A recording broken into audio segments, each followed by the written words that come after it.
Pai, te damos graças pelo teu amor que se revela a nós na pessoa do teu Filho Jesus Cristo. Obrigado porque através dele o Senhor fala com a gente, Pai. Nós abrimos os nossos corações para ouvir aquilo que o Senhor deseja nos falar. Fala conosco hoje, Pai, e que a tua palavra cause transformações profundas e importantes na nossa vida, para a glória do teu nome, em nome de Jesus. Amém. Amém. Mateus capítulo 4, do versículo 12 ao versículo 23.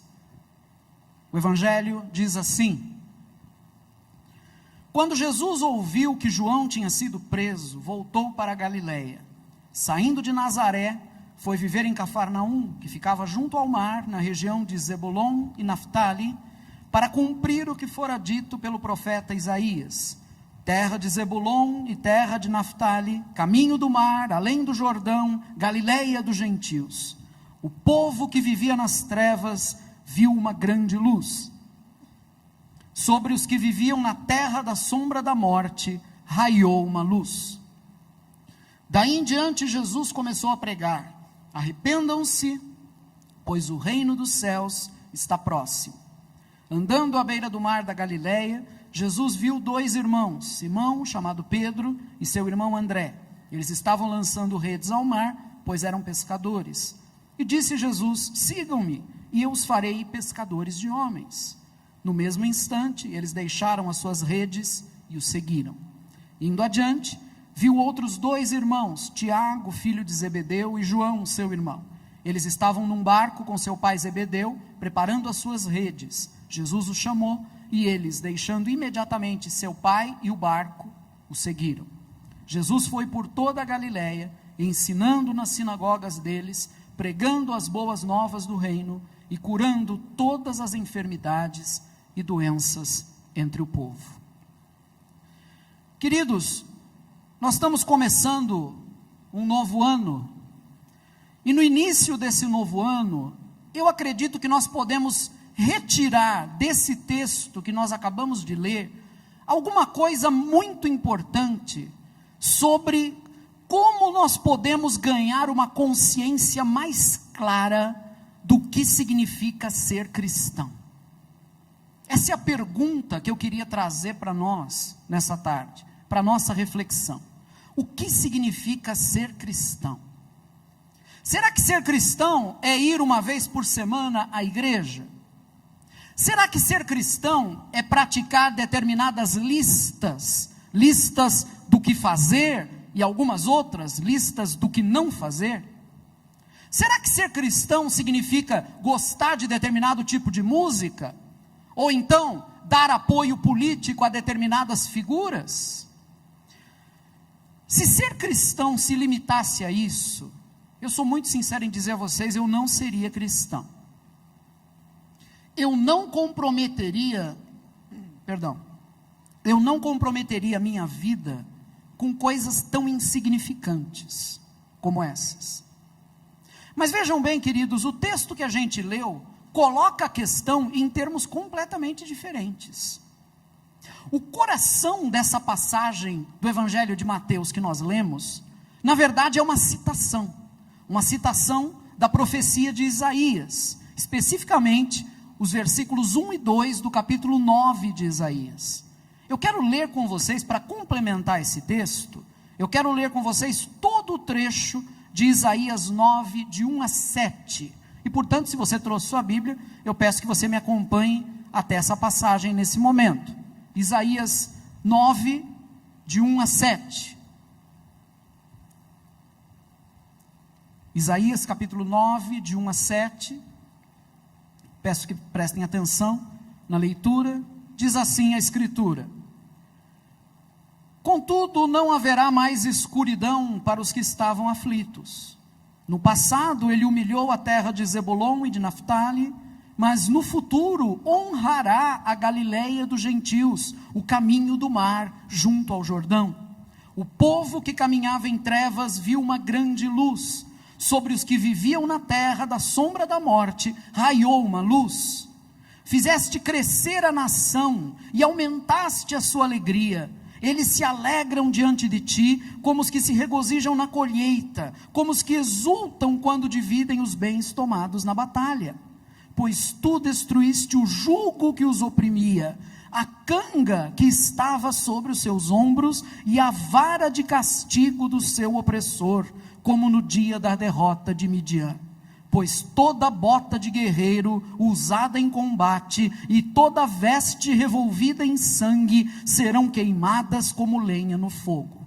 Porque um menino nos nasceu, um filho nos foi dado, e o governo está sobre os seus ombros. E ele será chamado Maravilhoso Conselheiro, Deus Poderoso, Pai Eterno, Príncipe da Paz. Ele estenderá o seu domínio e haverá paz sem fim sobre o trono de Davi e sobre o seu reino, estabelecido e mantido com justiça e retidão, desde agora e para sempre. O zelo do Senhor dos Exércitos fará isto.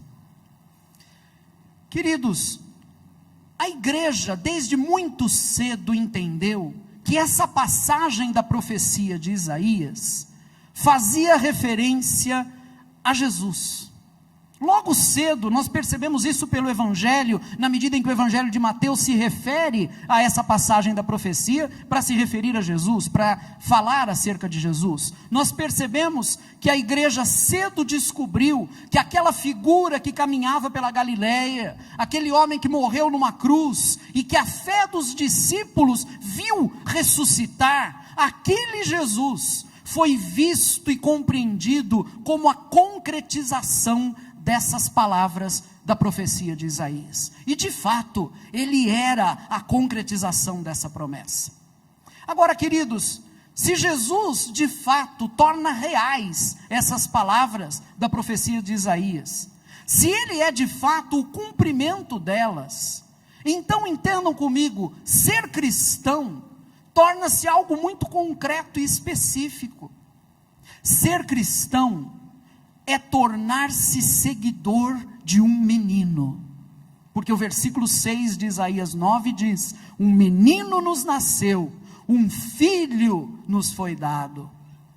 Entendam bem, amados, no mundo no qual Jesus nasceu, as crianças não tinham importância, talvez até como uma espécie de proteção psicológica, num contexto onde os falecimentos de crianças eram muito frequentes. A pessoa só era considerada plenamente humana quando atingia a maturidade, porque se entendia então que aquela pessoa tinha, digamos assim, vingado, não é? Tinha sobrevivido, que nem a gente fala de uma planta, né? Você planta lá um brotinho, um raminho, você não sabe se vai vingar ou não, depois de um tempo se torna uma árvore, e você diz, essa daí vingou, né?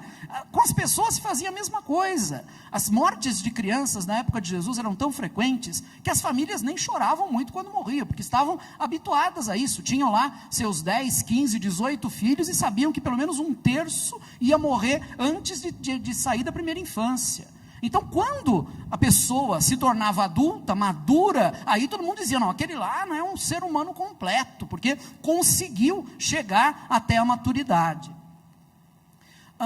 É interessante porque aqui nós já começamos a ver um aspecto, dentre os vários aspectos nos quais o Evangelho contraria as lógicas muitas vezes perversas das sociedades humanas. Muitas vezes nas nossas sociedades nós temos costumes que têm raízes perversas, e esse, não é? Não considerar as crianças da forma devida é um desses costumes. O Evangelho contraria essas coisas. Mas o que eu quero que vocês entendam aqui é o seguinte: todo mundo na época de Jesus, quando pensava num grande líder, quando pensava num libertador, pensava num adulto, pensava em alguém maduro, formado. Era assim que eles entendiam a coisa. Quando se esperava um líder, esperava-se alguém velho, barbado e sábio, feito Moisés, ou então alguém impetuoso e guerreiro, feito Davi. Mas ninguém imaginava que a ação concreta de Deus na história poderia acontecer, e aconteceria através de um menino. Ninguém imaginava isso. Eu sei que você pode me dizer, mas Rui, Jesus não era mais um menino quando começou seu ministério. Errado. Uma coisa característica de Jesus, gente, foi ter permanecido sempre, lá no íntimo dele, um menino. E é isso que eu gostaria de mostrar para vocês hoje. Que as atitudes principais da vida de Jesus, sempre são atitudes de um menino. E eu com isso quero sugerir que talvez eu e você precisamos nos tornar de novo mais meninos e meninas do que temos sido ultimamente. Quais são as atitudes de menino que estão presentes em Jesus e que podem iluminar um pouquinho a nossa compreensão sobre o que de fato é ser um cristão? Como é que essas atitudes de Jesus podem nos ajudar a entender melhor a nossa própria escolha de caminharmos como discípulos de Jesus? Primeira coisa que eu quero mostrar para vocês é que o menino, e vocês creio que vão concordar comigo, porque todos aqui já foram meninos ou meninas, o menino, aqui menino é genérico, tá? Serve para ambos. O menino não dá a mínima para os valores organizados dos adultos. É ou não é verdade? O menino não dá a menor importância para os valores que nós adultos organizamos. Todos nós adultos e sensatos, nós sabemos organizar nossos valores, é ou não é verdade? Nós sabemos discernir aquilo que importa e aquilo que não tem importância. Nós sabemos quanto custa um carro, sabemos quanto vale uma casa, sabemos em que bairro é melhor morar. E quando acontece de um de nós adultos trocar o melhor pelo inferior, esse adulto é chamado de louco, é ou não é verdade? Porque foge do padrão de valores que nós adultos acabamos construindo. Vocês já pararam para reparar que criança não age dessa maneira? Enquanto elas ainda não foram mordidas pelo senso de valores dos adultos, as crianças, gente, trocam tranquilamente o bairro chique por outro mais humilde, mas onde elas vão encontrar mais amigos e brincadeiras. Estou dizendo alguma mentira? Não estou, né? É verdade isso. As crianças são capazes de trocar o brinquedo caro e complicado por outro, mais simples, porém mais divertido. É ou não é verdade? Eu mesmo já me cansei de ver criança ganhar jogo super moderno, não é? E trocar o jogo super moderno por aquele cabo de vassoura que estava encostado lá no quintal. Entendam bem, gente. Até porque o jogo super moderno muitas vezes limita a imaginação da criança. Enquanto que aquele cabo de vassoura jogado no quintal pode se tornar tudo, né? Um dia pode ser a espada do guerreiro, não sei o quê. No dia seguinte pode ser o bastão do samurai. No outro dia pode ser, enfim, há tantas possibilidades para isso, né? Pode ser a vassoura do Harry Potter, né? Por que não? Né? Pode se tornar de tudo. A criança, muitas e muitas vezes, faz esse tipo de coisa, que aos olhos do adulto parece loucura. Mas o que é isso? O jogo custou R$3.000 e esse menino brincando com um cabo de vassoura no quintal? É típico de criança fazer isso. E nisso talvez haja mais sabedoria do que nós estamos habituados a enxergar. Queridos, vejam bem, em Jesus, essa ingenuidade infantil continuou infantil, mas deixou de ser ingenuidade. Vocês me entendem? Em Jesus, essa ingenuidade infantil que está presente em todas as crianças, continuou infantil, mas deixou de ser ingenuidade. Vejam bem o que eu quero dizer. As opções de Jesus, as escolhas que Jesus fez, não foram guiadas pelo fato de que ele desconhecia o real valor das coisas. Muito pelo contrário. As escolhas de Jesus foram guiadas pelo fato de que ele realmente sabia o que tinha e o que não tinha valor. Quando Jesus faz uma escolha, portanto, que contraria o senso comum, ele faz isso não porque ele é uma criança louca, mas porque ele sabe exatamente aquilo que tem e aquilo que não tem valor. Com seu jeito de menino, Jesus se mostra mais sábio do que os velhos.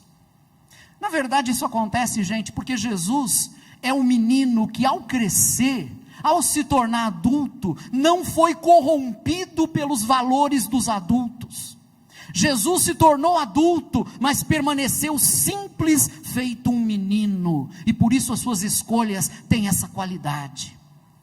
Diz o texto de Mateus 4, no versículo 13: saindo de Nazaré, foi viver em Cafarnaum, que ficava junto ao mar, na região de Zebulon e Naftali. E o texto continua, logo depois, nos versículos 15 e 16, citando a profecia de Isaías. Terra de Zebulon e terra de Naftali, caminho do mar, além do Jordão, Galileia dos gentios, o povo que vivia nas trevas viu uma grande luz, sobre os que viviam na terra da sombra da morte, raiou uma luz.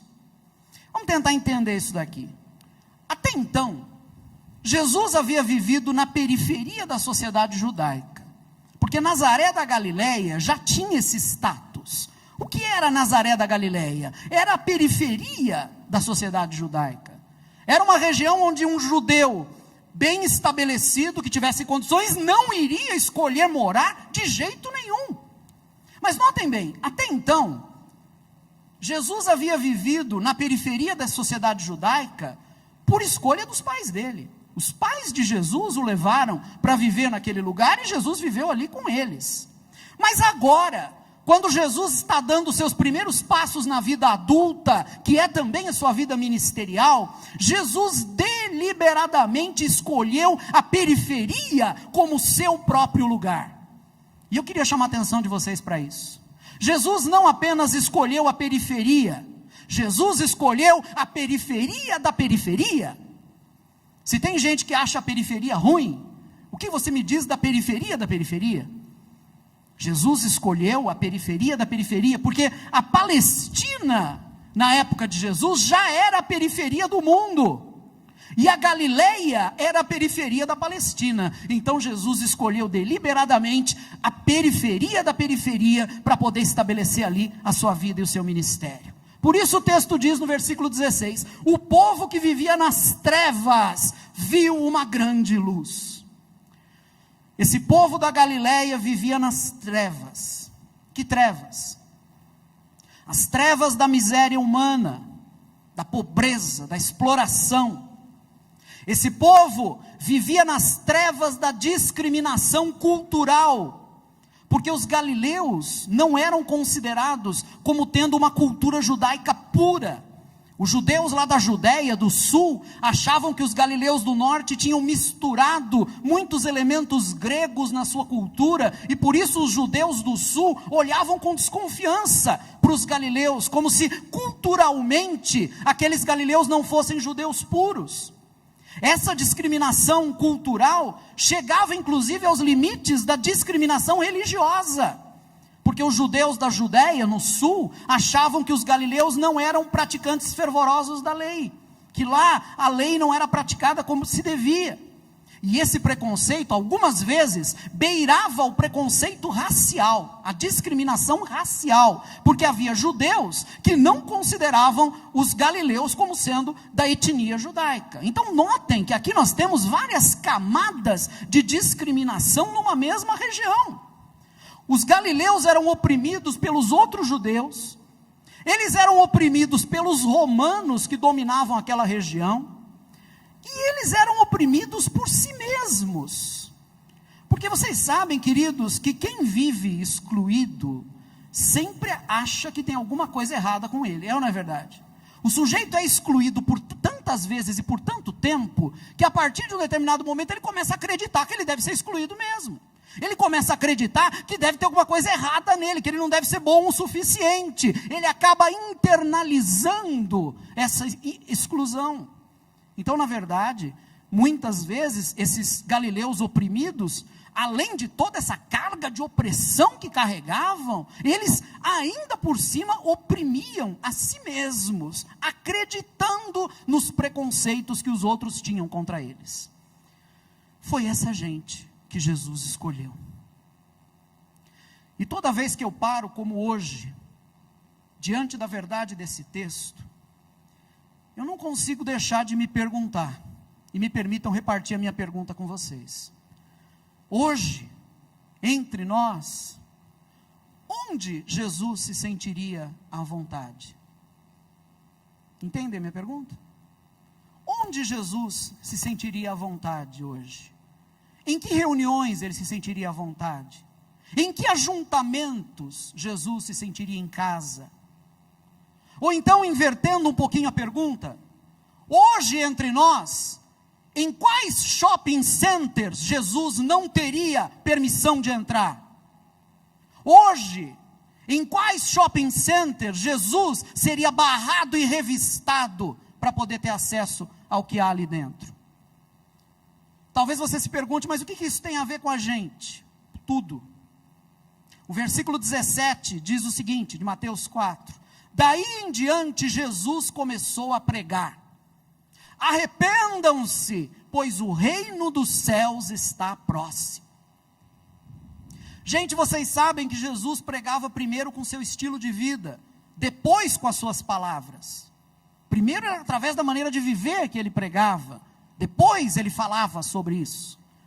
Sendo assim, o que ele está dizendo para a gente aqui, ao nos conclamar ao arrependimento, é algo bem simples. É como se Jesus estivesse nos dizendo o seguinte: vocês querem me seguir? Vocês querem ter parte no reino do meu Pai, que está se revelando agora? Então, invertam as suas perspectivas. Invertam as suas perspectivas.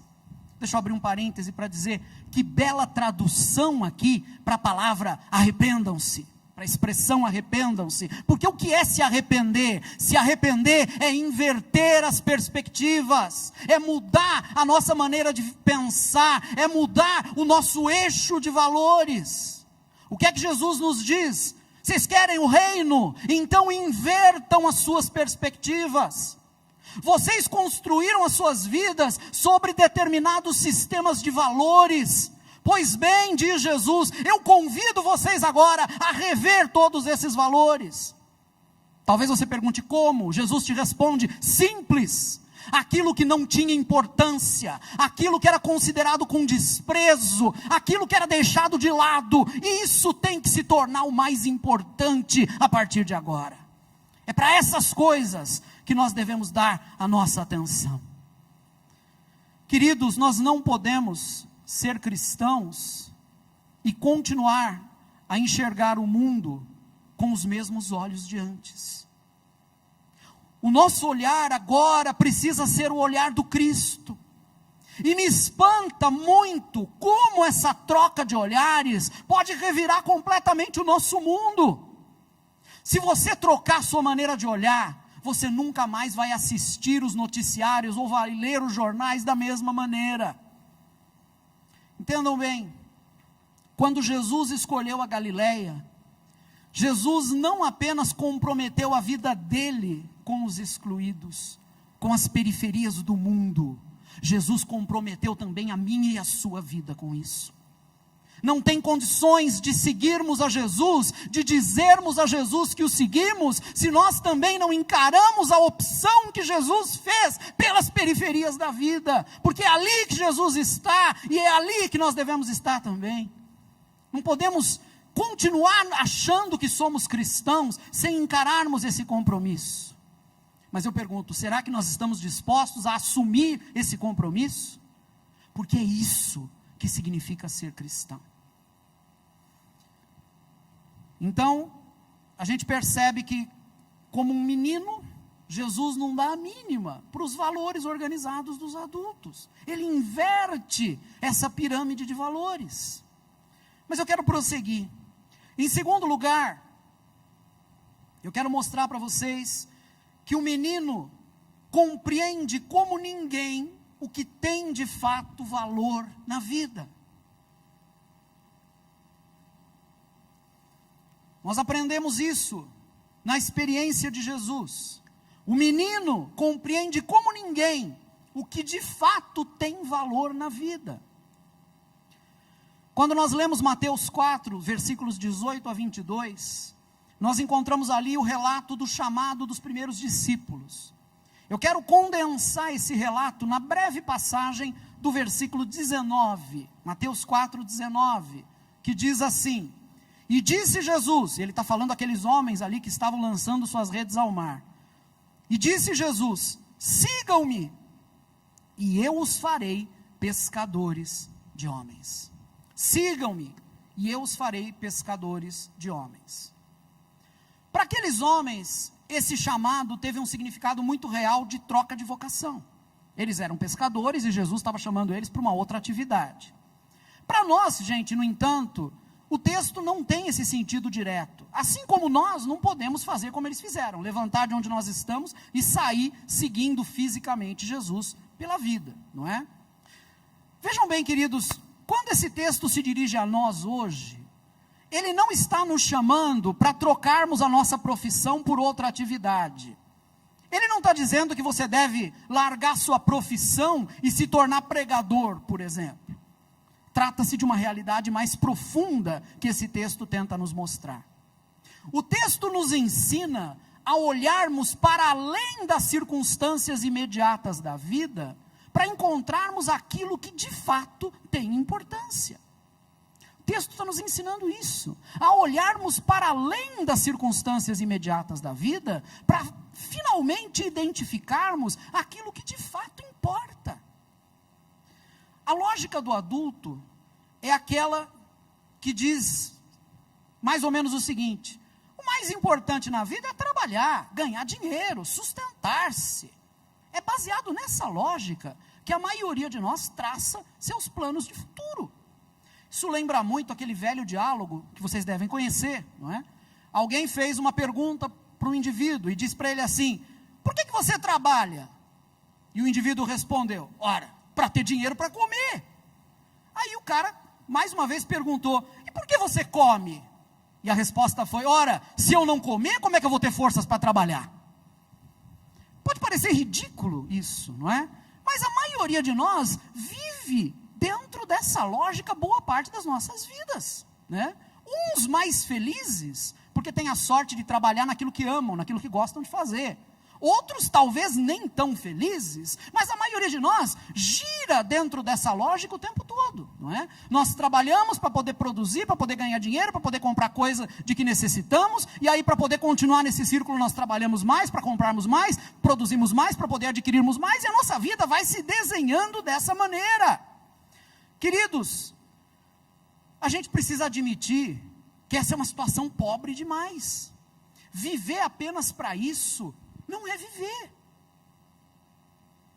Algumas semanas atrás o Anésio comentou, num dos ensinos que ele tem dado aqui, que na vida, infelizmente, muitas vezes nós somos definidos por aquilo que fazemos. Geralmente, ele disse, essa é a primeira pergunta que nos fazem, logo depois de perguntarem o nosso nome. Como é que você se chama? Fulano. E o que você faz? Né? Parece que nós não temos interesse para as outras pessoas se não for por essa chave, essa porta, não é? Da nossa ocupação, da nossa atividade, do nosso trabalho. Mas deixa eu dizer uma coisa para vocês. Ainda que nós trabalhemos naquilo que nós amamos, ainda que você tenha a sorte, a alegria de trabalhar em algo que você ama fazer, nós precisamos ter em mente que somos mais do que o nosso trabalho. Nós precisamos admitir que existem coisas mais importantes para além daquele círculo constituído pela nossa ocupação, que nos rende dinheiro, e nossas necessidades, onde nós gastamos o dinheiro que ganhamos. Para além desse círculo vicioso, existem coisas que são mais importantes. Diz Jesus no versículo 19, sigam-me, e eu os farei pescadores de homens. Gente, vamos entender isso direito. Nada errado em ser pescador de peixes. Até porque é possível continuar sendo pescador de peixes e se tornar também pescador de homens. Ô Rui, do que você está falando? Eu sempre entendi que ser pescador de homens era evangelizar os outros. É isso que você quer dizer? Não, não é isso. Não é disso que o texto está falando. O que Jesus quer nos fazer ver, gente? Jesus deseja nos fazer enxergar que existem coisas mais importantes do que essas ocupações. Ele quer nos fazer olhar a vida pela perspectiva correta. Assim como Jesus nos fez olhar para a periferia e ver que ali era o lugar mais importante, Jesus quer nos fazer olhar para além das coisas que nos ocupam, para que nós enxerguemos aquilo que de fato possui valor. E o que de fato possui valor são as pessoas. As pessoas são valiosas. Ser cristão é viver baseado na convicção de que gente sempre é mais importante do que coisas. Gente, pessoas, sempre é mais importante do que coisas. Ser cristão é entender isso. Ser cristão é viver de acordo com essa percepção, com essa convicção. E notem uma coisa importante, gente. Toda vez que eu transformo gente em coisa, você pode se perguntar, mas como é que a gente transforma gente em coisa? Vou dar um exemplo apenas, né? Toda vez que você olha para o seu empregado, como se ele fosse apenas o seu empregado. Toda vez que nós transformamos gente em coisa, nós não estamos apenas executando um ato desumano, nós estamos também negando a nossa própria fé. Você que diz que é cristão, mas trata gente como se fosse objeto, nega através dos seus atos a fé que você diz professar. Isso é sério. Agora, me parece que a gente precisa ser meio criança para entender essas coisas, não é verdade? Porque a lógica dos adultos é a lógica que autoriza esse tipo de olhar pervertido. A lógica dos adultos é a lógica que acha normal olhar as pessoas como se fossem coisas. O Evangelho quer nos fazer tornar a olhar a vida e as pessoas com os olhos de menino, que são os olhos de Jesus. Em último lugar, algo que nós podemos perceber também na experiência de Jesus, é que o menino propõe uma nova ordem de valores. O menino, como vimos, não apenas não dá a mínima para os valores organizados dos adultos, não dá importância para esses valores. O menino não apenas é aquele que compreende o que de fato tem valor na vida, e o que de fato tem valor na vida são pessoas, mas o menino também propõe para a gente uma nova ordem de valores. Eu estou convencido, profundamente convencido, de que Jesus foi um revolucionário. Porque todo menino é um revolucionário. E deixar de ser um revolucionário é sempre sinal de velhice. Vejam bem, quando eu falo de velhice, eu não estou falando do fenômeno cronológico que todos nós estamos experimentando, não é? Porque a cada minuto que passa, estamos ficando mais velhos. Eu não estou falando disso. Portanto, você que está aí para mais de 80 anos me ouvindo, não se sinta atingido pelas minhas palavras. Não é desse tipo de velhice que eu estou falando. Eu estou falando daquela velhice interior. Eu conheço gente com bastante idade cronológica, mas que continua menino por dentro. É assim que eu quero ser. Eu quero ficar velho desse jeito.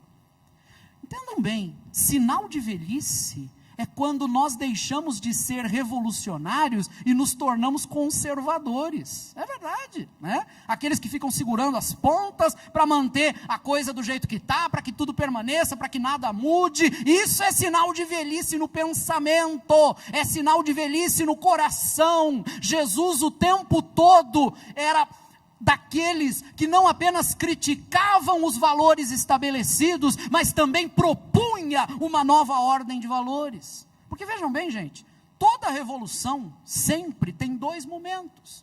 O primeiro momento é quando se questiona a velha ordem, quando os velhos valores são colocados em xeque. E o segundo momento posterior é quando se estabelece uma nova ordem no lugar, quando se colocam novos valores. Ao escolher a periferia e ao priorizar o ser humano, e eu poderia aqui acrescentar tantos textos dos evangelhos que mostram como Jesus dava prioridade ao ser humano. Vocês querem um exemplo? Aquela vez em que Jesus fala, o sábado foi feito para o homem e não o homem para o sábado. Ele queria dizer com isso que o que importa na guarda do sábado não é a guarda do sábado, mas é o benefício que esse descanso traz para o ser humano. Jesus está dizendo, na verdade, o homem é mais importante do que o sábado. O homem é mais importante do que as práticas religiosas. Tantos outros textos poderiam ser trazidos para iluminar isso, mas eu não vou ficar me alongando nisso. Como nós vimos, Jesus escolheu a periferia, Jesus priorizou o ser humano, e ao fazer essas duas coisas, Jesus estava questionando a antiga ordem. aquela ordem de valores que dava origem à discriminação e que transformava as pessoas em coisas. Ao fazer isso, Jesus já estava implicitamente propondo uma nova ordem de valores, porque toda vez que a gente questiona os valores que existem, nós já estamos sugerindo quais são os valores que deveriam existir, implicitamente nós já estamos sugerindo isso. Mas Jesus não se contenta em ficar no implícito, Jesus vai além disso, Jesus torna explícita a nova ordem de valores nas quais ele acredita. Eu peço para chamar a atenção de vocês para alguns textos aqui nesse momento. Nós lemos em Isaías 9:6, um texto que diz assim: porque um menino nos nasceu, um filho nos foi dado, e o governo está sobre seus ombros. A seguir, o versículo 6, parte B, e o versículo 7 dizem assim: e ele será chamado Maravilhoso Conselheiro, Deus Poderoso, Pai Eterno, Príncipe da Paz. Ele estenderá o seu domínio e haverá paz sem fim sobre o trono de Davi e sobre o seu reino, estabelecido e mantido com justiça e retidão desde agora e para sempre. E um pouquinho antes disso, no capítulo 9, versículo 5, Isaías dizia: pois toda bota de guerreiro usada em combate e toda veste revolvida em sangue serão queimados como lenha no fogo. Vamos tentar entender isso daqui. Um menino está no governo, diz a profecia. Um menino nos foi dado e o governo está sobre os seus ombros. Um menino está no governo. E o que é que esse menino faz? A maior loucura possível, ele decreta a paz. Ele condena a guerra como algo que deve ser esquecido. Ele bane a violência como algo que deve desaparecer no fogo para sempre. Um governo como esse é o terror de todos os que enriquecem produzindo armas. É o terror de todos os que enriquecem produzindo intrigas entre os seres humanos. O menino faz aquilo que aos olhos dos adultos normais é uma loucura. Ele estabelece a paz sobre todas as coisas. Mas como é que o Evangelho enxerga isso se cumprindo? Porque aqui em Isaías isso é promessa. Está sendo dito, né? Vai acontecer, está sendo visualizado. Mas como é que o Evangelho nos mostra isso, encontrando efetivamente a sua concretização? Aquele Jesus que escolheu a periferia e que passou a desafiar os homens a não verem mais as pessoas como coisas. Aquele Jesus não apenas lançou o desafio dele: arrependam-se, ou seja, mudem de perspectiva. Jesus não se limitou a ficar gritando a sua pregação, ele agiu diretamente para acabar com a velha maneira de viver. Ele agiu diretamente para acabar com a antiga ordem de valores. Como ele fez isso? O versículo 23 de Mateus 4 nos diz: Jesus foi por toda a Galileia, ensinando nas sinagogas deles, pregando as boas novas do reino e curando todas as enfermidades e doenças entre o povo. Gente, pregar e ensinar são coisas estreitamente relacionadas. Pregar tem o sentido de anunciar. No caso, anunciar uma boa notícia. Que boa notícia é essa que Jesus vem anunciar? Vocês, periferia, não são mais periferia. Vocês são os amados de Deus. São os primeiros a ouvir a boa notícia. Quem foi excluído até agora, saiba que será o primeiro a se sentar no banquete que meu Pai está organizando. É isso que Jesus está dizendo. Uma mensagem dessas é evangelho, gente. Uma mensagem dessas é boa notícia, porque consegue devolver a esperança ao ser humano. Consegue fazer voltar o brilho ao olhar daquele que já não via mais sentido na vida. Mas a gente sabe que os anos de exclusão cobram um preço caro da gente. Agora a pregação diz: vocês não são mais excluídos. Mas os anos de exclusão cobram um preço caro da gente. Como eu disse no começo, a gente internaliza a exclusão. E muitas vezes, passamos nós mesmos, nós que fomos excluídos, a defender a exclusão. Nos tornamos defensores da exclusão, nós que fomos excluídos. Interessante esse mecanismo doentio, não é? Eu não sei se vocês sabiam, mas a primeira coisa que um escravo fazia no Brasil do século XIX, quando conseguia a sua liberdade, e muitos escravos, sobretudo nas cidades, conseguiam, né? Havia os chamados escravos de ganho, que eram escravos que os seus senhores botavam para vender, por exemplo, cocada na rua. E muitas vezes os senhores sabiam que aquele escravo guardava um pouquinho do dinheiro com ele para um dia comprar sua própria liberdade do seu senhor. Isso acontecia muito no Brasil do século XIX. A primeira coisa que um escravo fazia quando conseguia sua liberdade e conseguia subir um pouco na vida, não é? Se tornava um padeiro, um açougueiro, alguma coisa assim. A primeira coisa que ele fazia era comprar um escravo. Porque o escravo tinha internalizado a exclusão. Vocês entendem isso? A exclusão passou a fazer parte dele. Isso acontece muito. Aliás, é isso que está presente nesse mecanismo reprodutor de violência que nós encontramos ao nosso redor o tempo todo. As pessoas reproduzem a violência que foi plantada dentro delas. Um sistema violento cultiva pessoas violentas, e mesmo quando essas pessoas são tiradas do contexto de violência, muitas vezes a violência continua internalizada dentro delas. Portanto, não basta apenas dizer, vocês não são mais excluídos. É preciso ensinar essas pessoas agora. É preciso, através do ensino, arrancar a exclusão de dentro delas. E Jesus faz isso também. Eu acho interessante porque Mateus 4,17, que nós lemos, nos mostra Jesus pregando. Logo na sequência, em Mateus, nós temos o melhor resumo do ensino de Jesus nos evangelhos. Nós temos os capítulos 5, 6 e 7 do Evangelho de Mateus, e ali nós temos Jesus ensinando, né? Ali, resumindo esses capítulos, é como se Jesus estivesse dizendo, vocês não precisam mais continuar vivendo como antes, vocês foram ensinados a excluir, porque foi isso que fizeram com vocês, mas agora, vocês podem acolher ao invés de excluir. Vocês foram ensinados a odiar, porque foi isso que fizeram com vocês, mas agora vocês podem escolher amar, ao invés de odiar. O ensino de Jesus vem para tirar de nós os antigos valores, e para colocar dentro de nós os novos valores, os valores do reino de Deus. Então a pregação da boa notícia nos toca. A pregação da boa notícia revira as nossas entranhas. Nos mostra que um outro mundo é possível, nos mostra que é possível viver neste mundo de forma mais bonita, de forma mais digna, de forma mais significativa. O ensino, por sua vez, nos ajuda a erguer nas nossas vidas os valores novos, aqueles valores que realmente importam. Se eu excluía, não excluo mais. Se eu odiava, não odeio mais. Se eu oprimia, agora eu arranco de mim mesmo e dos outros a opressão também. Eu me torno um libertador dos outros.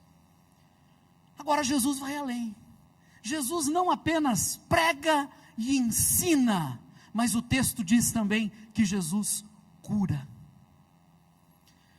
Gente, Jesus cura, porque quem foi excluído da vida, não sara apenas com a pregação e com o ensino. Vocês entendem o que eu quero dizer? Quem foi excluído da vida, não sara apenas com a pregação e com o ensino. Quem foi excluído da vida, precisa também do toque. Por isso eu acho surpreendente a lógica que eu encontro aqui no Evangelho de Mateus. Na lógica de Mateus, ao anúncio da pregação do Evangelho, que Jesus começa a fazer, isso está lá em Mateus 4,17, né? Arrependam-se, isso é pregação. Ao anúncio da pregação do Evangelho que começa, Mateus coloca logo depois o ensino dos valores efetivos do reino. Mateus 4,17, a pregação. Mateus 5, 6 e 7, o ensino dos valores do reino. E finalmente, logo depois do ensino, logo depois do capítulo 7, Mateus coloca ali de forma emblemática o relato da cura do leproso, que está em Mateus 8, de 1 a 4. Eu quero resumir esse texto com apenas um versículo, o versículo 3 do capítulo 8 de Mateus, que diz assim: Jesus estendeu a mão, tocou nele e disse: quero, seja purificado. Imediatamente ele foi purificado da lepra. Deixa eu lembrar vocês, queridos e queridas, de uma coisa muito importante para entender esse texto. A lepra em Israel era sinal de exclusão. O que é que se fazia com alguém que tinha lepra? Bania-se. A pessoa tinha que viver longe da cidade, longe da família, longe das pessoas. A lepra em Israel era sinal de exclusão. E Jesus nos ensina aqui que exclusão não se resolve apenas com ensino. Exclusão não se resolve apenas com palavras.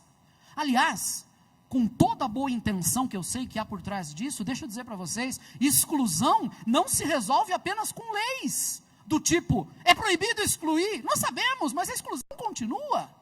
Exclusão não se resolve apenas com isso, exclusão se resolve com toque. O toque resolve a exclusão, o toque cura da lepra da exclusão. A comunidade cristã é o lugar do toque curador de Jesus. A comunidade cristã é o lugar onde as mazelas da vida, as exclusões cotidianas devem perder o seu poder. Mas para isso é preciso que o toque aconteça. Nós somos os braços e mãos de Jesus. Portanto, nós precisamos tocar os excluídos de toda sorte. E aqui eu não estou falando apenas aos excluídos econômicos, aos excluídos sociais. Eles também, mas não apenas eles. Quem são os excluídos? São esses que merecem o nosso toque, que precisam da cura que passa através do nosso toque. Agora eu acho que também para isso é preciso ser um pouco criança, não é verdade? Criança não tem medo das barreiras preconceituosas que nós erguemos. Aliás, se tem uma coisa que dá provas da nossa depravação, é que nós, adultos que nos julgamos sensatos, somos os primeiros a ensinar o preconceito às crianças. As crianças só se tornam preconceituosas porque nós as ensinamos a serem assim. Porque se não forem ensinadas, elas não vão se tornar por conta própria. Como seria bom se nós pudéssemos nos tornar crianças de novo, na nossa maneira de olhar o mundo, na nossa maneira de olhar a vida. Esse é o último versículo que eu quero ler. Eu vou pedir que vocês fiquem em pé comigo, por favor.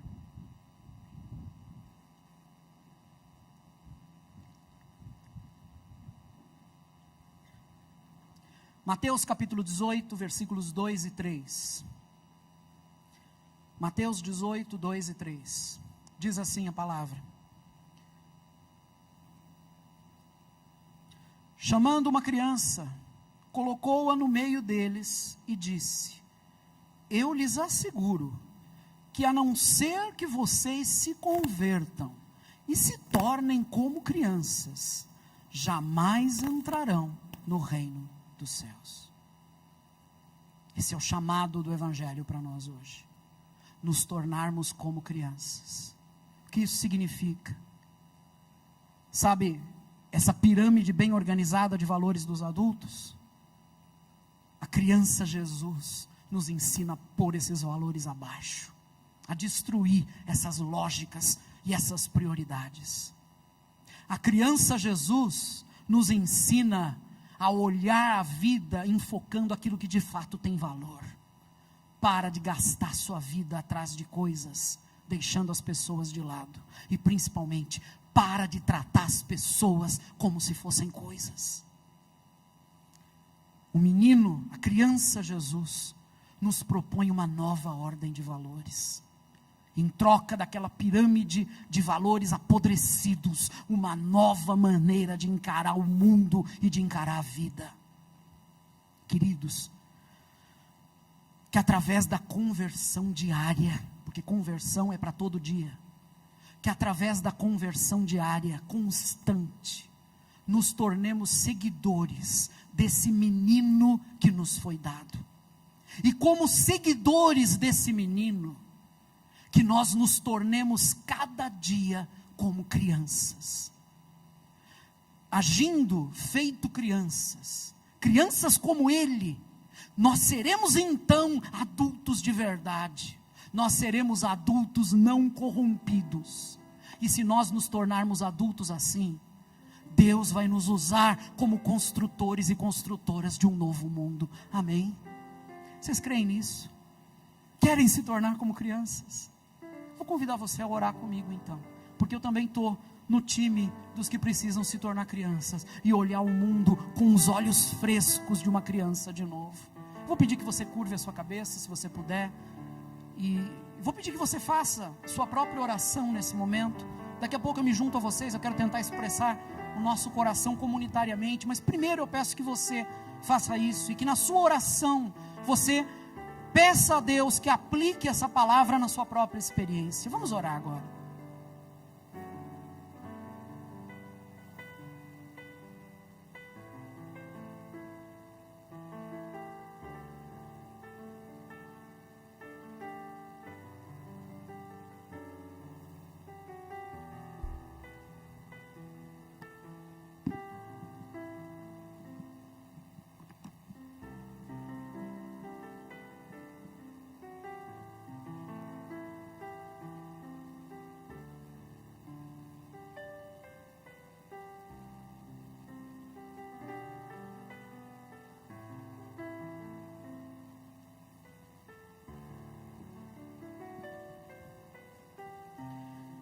Pai querido, tem tanta velhice dentro de nós, não o envelhecimento da idade cronológico, mas a velhice do espírito, a velhice do coração, aquela maneira de ver o mundo que se tornou uma maneira doente, uma maneira apodrecida. Existem tantos valores dentro de nós que não são os valores do teu reino, os valores do amor, do acolhimento, da aceitação, da inclusão, da alegria, da paciência. Tem tanta coisa dentro de nós que precisa mudar. Por isso nós damos graças ao Senhor pelo convite diário que o Evangelho nos faz ao arrependimento. E nós nos colocamos aqui como filhos e filhas arrependidos, pedindo ao Senhor: Pai, nos ensina a ver o mundo de uma forma diferente, nos ensina a ver o mundo com os olhos de menino de Jesus, nos ensina a romper com essas prioridades doentes, e a acolhermos em nós as prioridades de Jesus. Ensina a gente, Pai, a olhar o mundo e a vida do jeito puro que é o jeito de Jesus. Que isso transforme a nossa maneira de viver, que isso transforme as nossas relações com as pessoas que estão perto da gente, e que através dessa transformação que começa dentro de nós, o mundo veja que o teu Evangelho é a força mais transformadora sobre a face da terra.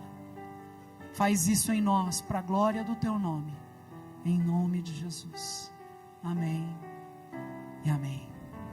Deixa eu dizer uma coisa para vocês, queridos. Toda vez que nós nos arrependemos e confessamos os nossos pecados, o que é que Deus faz conosco? Ele nos, vocês estão com medo de dizer, né? Então eu digo e vocês repetem: Ele nos perdoa. Diga: Ele nos perdoa. Ele nos perdoa. Nós estamos perdoados. E nós vamos continuar a ser perdoados todas as vezes que forem necessárias. Portanto, continue a ser um seguidor desse menino que nos foi dado. Amém? Que ele ilumine tua vida e ensine você a viver segundo os valores que são os valores dele. A ele o nosso aplauso, o nosso amor, a nossa alegria, a nossa adoração.